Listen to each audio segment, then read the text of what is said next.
So let's talk about the situation with Malaysia. Malaysia said a couple of days ago, actually, that their ships were passing through the Strait of Hormuz and that they weren't paying any tolls.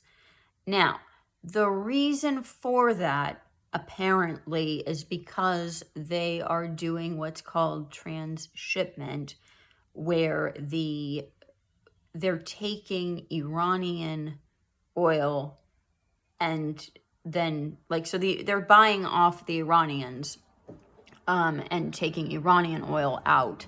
So that's the reason for that. And tanker trackers on Twitter had a whole pictures of them doing this. So the Iranian tankers will load up, then they'll go out to some point where they'll meet up with the Malaysian tanker, and then they'll transfer the oil from the Iranian tanker to the Malaysian tanker, and then the Malaysian tanker is guided out into the open water. So that's that situation, and probably one would assume that it's a similar situation with the Pakistanis and the Indians. And that's that part of the story. Then the second piece to this then is that somewhere in here the Iranians are charging something. Bloomberg has this whole thing that there apparently is some kind of a tiered system that nobody knows exactly what it looks like.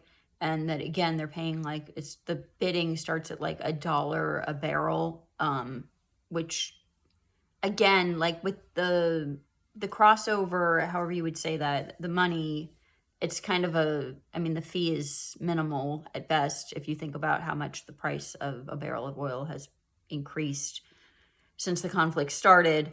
But the best part about that story is not that they're paying or that there's a tiered system. It's that apparently there's some kind of a passcode, and that they only get the passcode, the password, whatever it is, if they've paid, and they're paying, I guess, in stable coins. And stable coins are a relatively new method of payment that is backed by basically U.S. treasuries. So we've kind of brought Iran back into the fold, if you will, so to speak, into the U.S. Based system, which is kind of hilarious and at least part of the reason why this is all happening.